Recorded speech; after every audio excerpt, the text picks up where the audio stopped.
আসসালামু আলাইকুম। ওয়ালাইকুম আসসালাম। কি অবস্থা ভাই, ভালো আছেন? এই আলহামদুলিল্লাহ ভালো। আপনি ভালো আছেন? হ্যাঁ ভালো। কত বছর হয়েছে আছেন কুয়েত? আমি নতুন আসছি নভেম্বরের 13 তারিখ, তো প্রায় 6 মাস চলতেছে। কত টাকা খরচ হয়েছে? আমার তো খরচ হয়েছে আপনার 6 লাখ টাকার মতো, 6,50,000 টাকা। আচ্ছা, আমাদের দেশে মনে করেন 6-7 লাখ টাকা খরচ হয়, তো এটার মূল কারণটা কি বলতে পারবেন আপনি? এখানে আসলে আমাদের গভর্নমেন্ট কিছু পলিসি আছে যেটার কারণে আমাদের যে এজেন্সিগুলা, তারপর হচ্ছে আমাদের এম্বাসি খরচ, আপনার এখানে যারা দালাল যেগুলো যারা আছে ওনারাও কিছু আপনার করে টাকা বেশি নেওয়ার যে আপনার নামানা। না না না আপনার এইখানেও আপনার কিছু টেকনিক্যালি যে বিষয়গুলো এখানে আপনাদের ওনারা খরচ বেশি লেগে যায়। তো অন্যান্য দেশের ক্ষেত্রে আপনার এরকম হয় না। অন্যান্য দেশের যে গভর্নমেন্ট পলিসিগুলো এগুলো অনেক স্ট্রং। যেমন আপনারা আমাদের এইখানে কুয়েত কিন্তু বাঙালি খুবই কম, নেপালি, তারপর আপনার ইন্ডিয়ান, এরাই এখানে জনসংখ্যার দিক দিয়ে বেশি অবস্থান করতেছে। তো এরা আপনার দেখা যাইতেছে আসার ক্ষেত্রে 1.5 লক্ষ বা 2 লক্ষ টাকার মতো খরচ হয়। কিন্তু সেই একই বিষয় যদি আমাদের বাংলাদেশ থেকে আনা লাগে, তো একজন লোক আসতে প্রায় 6,50,000 এরকম খরচ হয়। কিন্তু বর্তমান টাকার রেটটা বেশি হওয়ার কারণে আপনার 7 লক্ষ বা 7.5 লক্ষ এরকম লাগতেছে আপনার এই নর্মাল যে ক্লিনার বিষয়গুলো এইগুলার। তো আমি মনে করি যে আপনার এই কুয়েতে ক্লিনার ভিসাতে 75 টাকা বেসিক স্যালারিতে 7 লক্ষ 7.5 লক্ষ টাকা খরচ না করে এখানে না আসাটাই বেটার।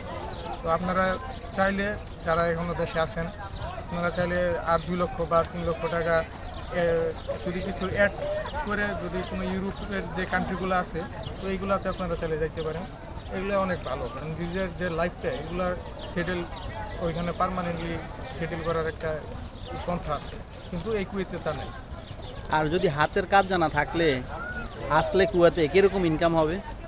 হাতের কাজ আপনার জানা এটা তো সব জায়গাতে আছে। যেমন ধরেন বাংলাদেশে যদি আপনি যদি কোনো কাজ পারেন তো ওইটা আপনার ওইখানে আপনি কিছু না কিছু আর্ন করতে পারবেন। কিন্তু এখানে যদি আপনি ক্লিনার ভিসাতে আসেন, আসার পরে কিন্তু আপনার প্রথমত কাজটাই হবে দিবে আপনার ক্লিনার। আপনি ক্লিনার ভিসাতে এসে কিন্তু না পারবেন কোনো ড্রাইভিং করতে। যদি কোম্পানি চায় সেটা আপনার ভিন্ন বিষয়, কিন্তু আপনি ক্লিনার ভিসাতে আসার পরে আপনি চাইলেই একটা কিছু করতে পারবেন না। যে কোনো ধরনের কাজ যন্ত্র জানা থাকুক তাও লাভ হবে না। আচ্ছা ভাই, আমি একটা প্রশ্ন করি। আমাদের পার্শ্ববর্তী দেশগুলো কিন্তু খুব কম টাকা দিয়ে আসে, মানে আমাদের দেশগুলো 6-7 লক্ষ টাকার লাগার কারণটা কি? মানে সমস্যাটা কোন জায়গায়? টাকাগুলো এত বেশি লাগে কেন? এখানে আপনার মূল যে বিষয়টা হচ্ছে, এখানে দুইটা জায়গাতে আপনার টাকাগুলো বেশি লাগে। এক হচ্ছে আপনার এজেন্সি, আর দুই হচ্ছে এখান থেকে যে দালাল ভিসাগুলো কালেক্ট করে।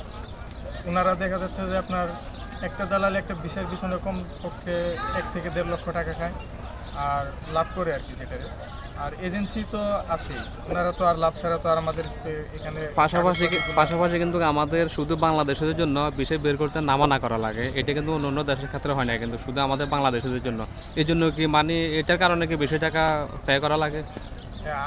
আমাদের যে দালালগুলা আপনার ভিসাগুলা কালেক্ট করছে ওনারা তো এরকমগুলাই বলছে যে আপনার ভিসা এক্সট্রা কেনার লাগে, যেমন 1,000 দিনার 1200 দিনার এরকম আর কি টাকা বলে ওনারা খরচ করে এই বিষয়গুলো কিনে।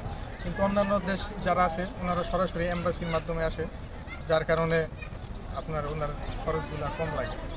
এই জন্য আমাদের দেশের বিষয়ের এত দাম। হ্যাঁ, আমি তাই মনে করি। কিন্তু এখানে আপনার যদি গভর্নমেন্ট যদি চায় তাহলে এই পলিসিগুলো আপনার অনেক সহজ করতে পারে।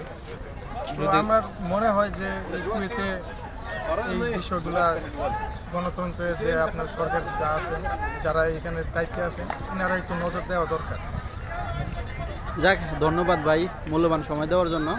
ভালোবাসা অবিরাম, সাপোর্ট চাই অল টাইম। আর সবাই কমেন্ট করবেন কোন ধরনের ভিডিও চান, ইনশাল্লাহ দেওয়ার চেষ্টা করব। আর সবাই মন দিয়ে ভিডিওটা দেখবেন, এরপরে কমেন্ট করবেন। ওকে, আল্লাহ হাফেজ।